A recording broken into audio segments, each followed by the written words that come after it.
আসসালামু আলাইকুম। তো আপনারা তো কম বেশি জানেন যারা আমার ভিডিওগুলো প্রতিদিন দেখেন যে আমার একটা মুরগি আছে, লাল মুরগি, যেটা কুচে বসেছিল বেশ কিছুদিন যাবৎ। তবে ওর ডিমগুলো ছিল না, খেয়ে ফেলছিলাম আমরা, কারণ তখন ওর অবস্থা ভালো ছিল না। আর ডিমগুলো বেশি একটা পরিপুষ্ট ছিল না, যেই কারণে ওগুলো থেকে বাচ্চা পাওয়ার সম্ভাবনা ছিল না। তো এখন যে ডিমগুলো দেখলেন, এগুলো আমি আসলে বাজার থেকে কিনে নিয়ে আসছি। এই ডিমগুলো আমি ওকে দিয়ে বসায় দিব এবং চেষ্টা করবো এখান থেকে যে বাচ্চাগুলো হবে সেগুলোকে লালন পালন করে বড় করার জন্য। কিন্তু দেখলাম মুরগিটা আমার ঘর থেকে বের হয়ে গেছে। এখন মুরগিটাকে আমি খুঁজতে বের হয়েছি বাইরে। কুচো মুরগি দেখি যে বাইরে মুরগির সাথে ঘোরাঘুরি করতেছে, অন্যান্য মুরগির সাথে সে ঘোরাঘুরি করতে খুব ব্যস্ত।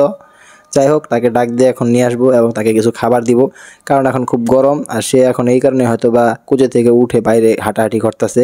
মুরগিটা খাবার দিতে আমার খুব ভালো লাগে, কারণ মুরগি যখন খায় এই দৃশ্যটা যখন আমি দেখি তখন আমার মনটা খুব জোড়া যায়। খালি মুরগি না, কবুতরেও একই। এখন কবুতরে যখন আমি খাবার দিই, যখন দেখি যে কবুতর খুব সুন্দর করে স্বাদ করে তার খাবারটা খাইতেছে, এই দৃশ্যটা দেখার পর আমার মনের মধ্যে খুব শান্তি প্রশান্তি কাজ করে।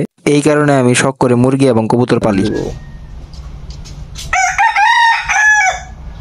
মাশাআল্লাহ, আমার কাছে বর্তমানে 2টা মোরগ আছে যেগুলো দিয়ে ডিম বাচ্চা করা যাবে। যেমন এই মোরগটা দেখতেছেন লাল মোরগ, আরেকটা আছে আম কালারের, অর্থাৎ কমলা এবং হলুদের মিশ্রণে খুব সুন্দর একটা মোরগ। এই 2টা দেশি মোরগ আমি পালন করতেছি। আগামীতে এখানে আমি আরো মুরগি যুক্ত করব, যেখানে আমি এদের ব্রিডিং করাবো এবং এদের থেকে বাচ্চা উৎপাদন করব এবং সেগুলোকে বড় করে আবার বাচ্চা করার উপযুক্ত করার চেষ্টা করব ইনশাআল্লাহ। যদিও আমার কাছে জায়গা খুবই স্বল্প, যে কারণে আমি অতিরিক্ত মুরগি পালন করব না। সর্বোচ্চ 8 থেকে 10টা মুরগি আমি পালন করতে পারবো। আমার মনে হয় এর থেকে বেশি মুরগি, প্যারেন্ট মুরগি তৈরি করা আমার জন্য ঠিক হবে না। বন্ধুরা, আপনারা চাইলে আপনার কোন জায়গা থেকে ভিডিওটা দেখতেছেন আমাকে কমেন্টে জানাতে পারেন, যেন আগামী ভিডিওতে আমি আপনাকে ধন্যবাদ দিতে পারি।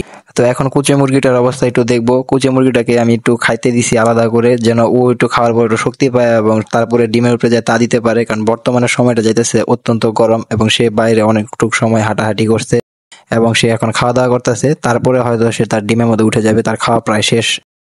আসলে এই মুরগিটাকে ডিম দিয়ে বসানোর আমার কোনো ইচ্ছাই ছিল না, কারণ মুরগিটার অবস্থা অনেক খারাপ ছিল কিছুদিন আগে। কারণ আজকে থেকে 3-4 মাস আগে মুরগিটা অনেক খারাপ একটা অসুস্থতা কাটায় উঠছে। এলাকাতে অনেক ভাইরাসের কারণে আমার বেশ কিছু মুরগি মারা যায়। ওর মধ্যে এই মুরগিটা আমার টিকে ছিল অনেক অসুস্থতার পরে, যেই কারণে আর আমি ওকে ডিম দিয়ে বসানোর সাহস পাই নাই। তারপরে দেখলাম যে ও বেশ কিছুদিন যাবত কুচে বসে থাকে, এই কারণে ওকে আমি বাইরে থেকে ডিম কিনে নিয়ে এসে দিছি। এই 6টা ডিমের উপরে সে এখন তা দিতেছে নিজের ডিম মনে করে।